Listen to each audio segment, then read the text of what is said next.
Yeah. Made it happen. Yeah. And then they have the big nerd concert, and he goes out there by himself. No belt, you know, sneakers on. I just didn't buy it. The same people who scream about inclusivity and tolerance are often the first to become totalitarian when someone disagrees with them. Bill Burr, the no-nonsense comedian known for his honest humor, found himself targeted by the woke mob. The attempt to cancel him was a big mistake, as Burr's career thrives on exposing the absurdity of life. Thing, or look, you just had a difference of opinion.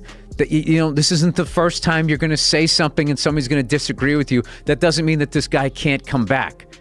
You know, and you obviously, because of some shit that's happened to you, have an extreme opinion about this guy.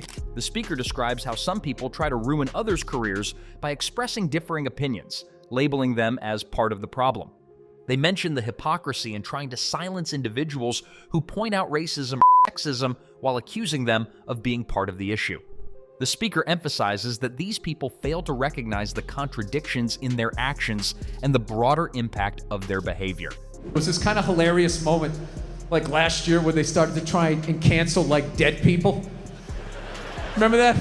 All of a sudden, out of nowhere, like John Wayne was trending. I'm like, what, do they got some found footage? You got a new movie coming out that maybe they shelved? And all of a sudden, it was all these stupid-ass woke white people, right? Oh my God, did you see what John Wayne said? Bill Burr criticizes how some people overreact when someone expresses an opinion that doesn't align with their worldview. He explains that instead of debating or listening to different perspectives, many choose to cancel or silence those who think differently.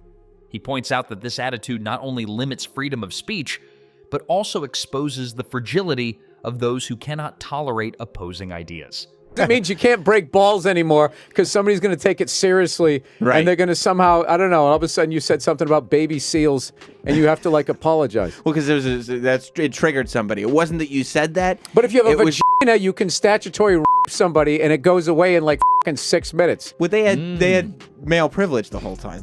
It criticizes how humor is being censored because any comment can offend someone. It points out the double standards in how certain actions are judged differently depending on who commits them. Sarcasm is used to mock how some situations are either downplayed or exaggerated depending on the dominant narrative. Trash and white guys, the nerve. Where's the camera? The nerve of you white women. You guys stood by us toxic white males through centuries of our crimes against humanity. And occasionally, when you wanted to sneak off and hook up with a black dude, if you got caught, you said it wasn't consensual. Bill Burr criticizes certain white women for attacking white men while ignoring that they were also complicit in centuries of oppression and abuse. He points out how, historically, some of these women have used excuses to avoid consequences when interacting with black men in the past. With sarcasm, he tells them that instead of playing the victim, they should accept their part in history and sit next to white men to take the criticism. Or some shit, and be brave and speak out. You know what? You're full of shit. You are.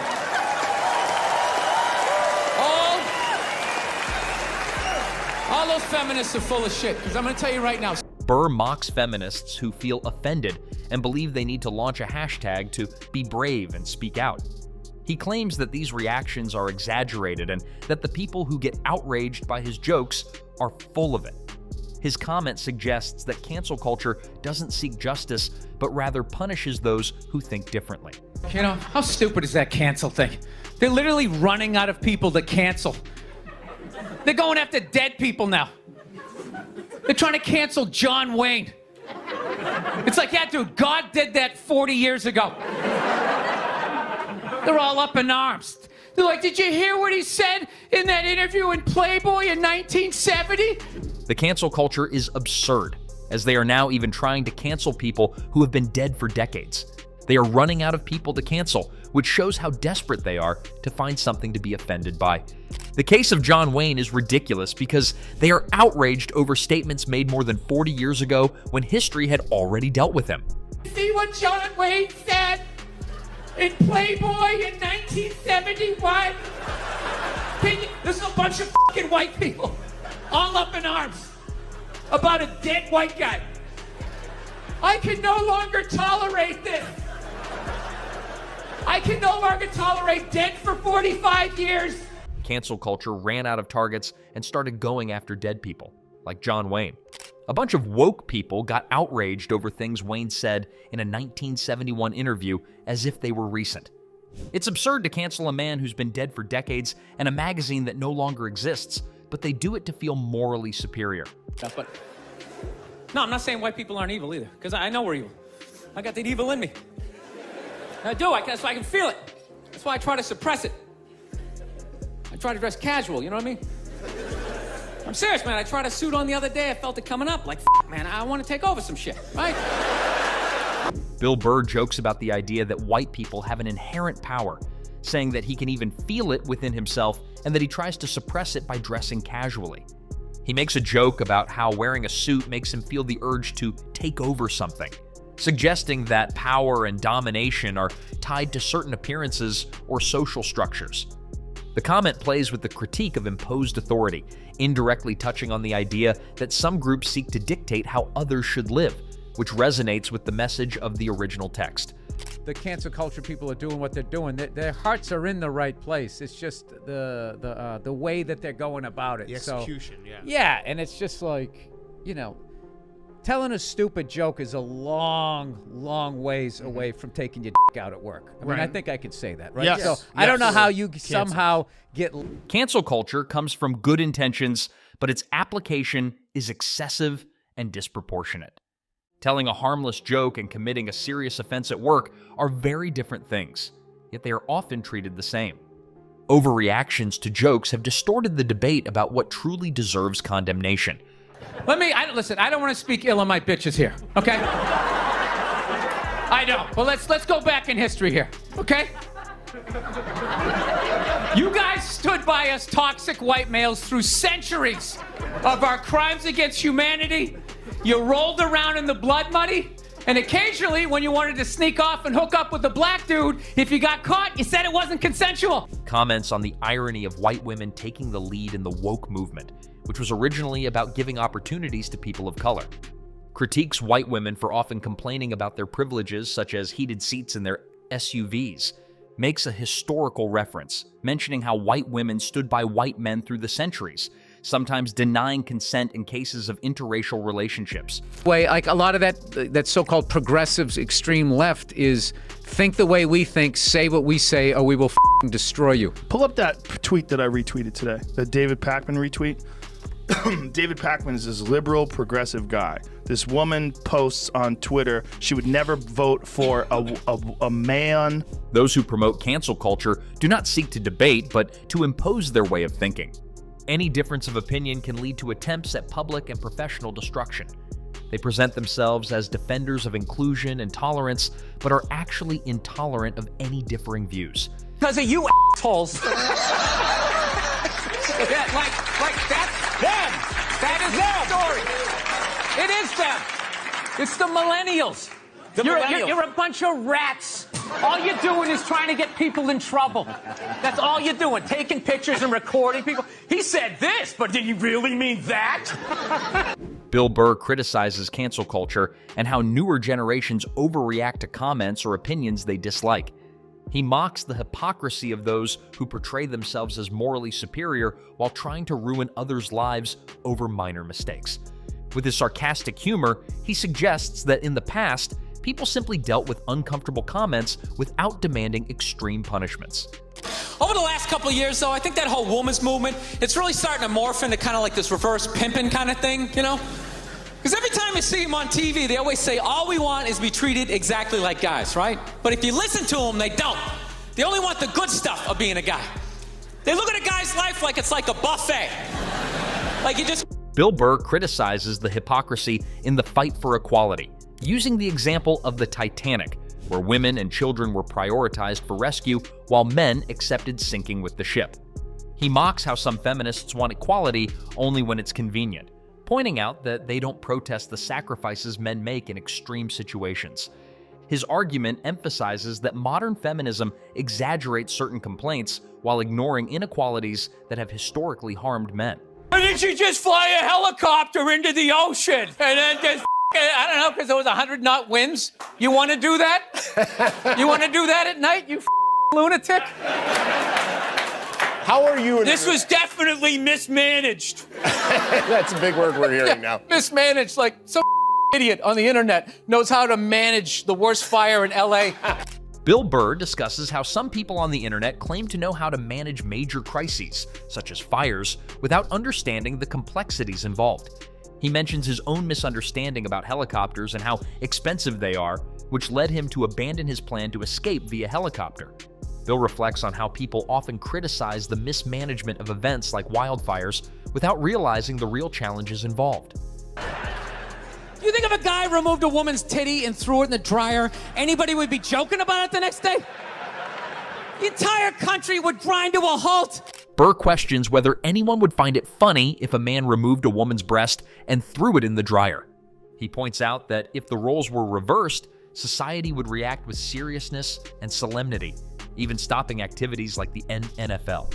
Burr criticizes how violence against men is sometimes trivialized, while violence against women receives a much more serious response.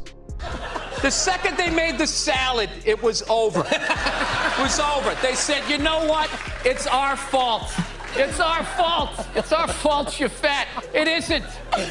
Everybody knows it's fattening. You don't order 50 sandwiches, right? But they're a business. If you order it, they're gonna give it to you.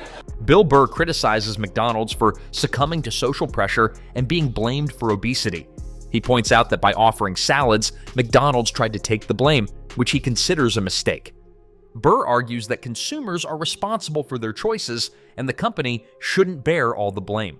But they had this stand up for cancer, and everybody stands up sad, holding these signs, and everybody knows somebody that dies of cancer, but nobody brings up that our food supply is totally fucking poison. And then if you sit there going like, can I just watch a fucking baseball game without being reminded that corporations are killing their own countrymen?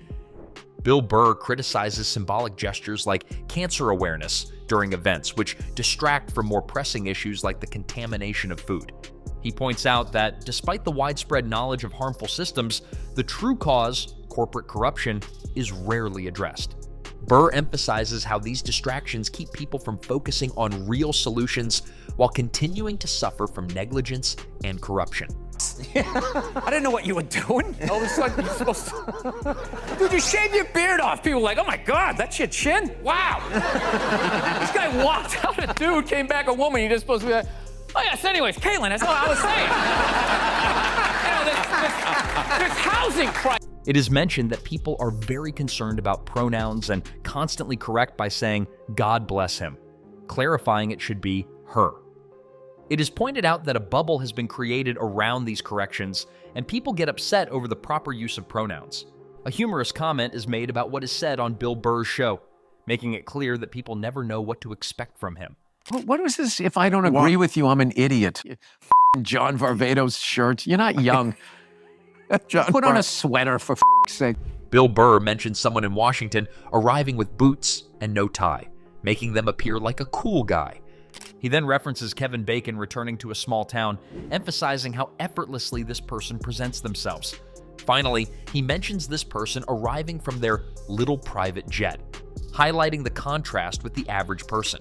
Throw that out the window, right? And you give it to a bunch of lunatics who think that they're so goddamn right. I mean, they're insane. They're insane. There's so many people on Twitter that I follow, like, ironically. And when there's like a big story, I just want to hear what the they're saying. Yeah. How do you spin this? What's My favorite one your take? on the Kavanaugh one was somebody tweeted, I lost male friends this week. And then people were like consoling this person, like something happened to her. It's just like this isn't about you. Exactly. This is this poor woman's story. Right. And you're hijacking it, and people are consoling you because you're watching something. You're at home. You gave yourself fucking jury duty, and you're going to sit here and watch this thing that you don't have a vote on and get yourself all worked up. It's some of the best entertainment. They love it. They love Twitter. getting angry. And you know what I never got is the Norm hate, and they go, well, he was never funny. Like, what, are you kidding? No, I never liked Norm. Like, what? He's maybe one of the best of all time. Norm had to go to an apology tour for having an opinion. Yeah. Yes. He didn't. Bill Burr criticizes how due process and the burden of proof are ignored in favor of outrage driven by Twitter. He points out that a group of people, often lunatics, feels absolutely certain they are right, despite being irrational. He mentions how he follows people on Twitter, ironically, highlighting the absurdity of the situation. So, is this just incompetence, or are we watching an elite power grab? Let me know in the comments. Subscribe and stay sharp, because thinking for yourself is real power.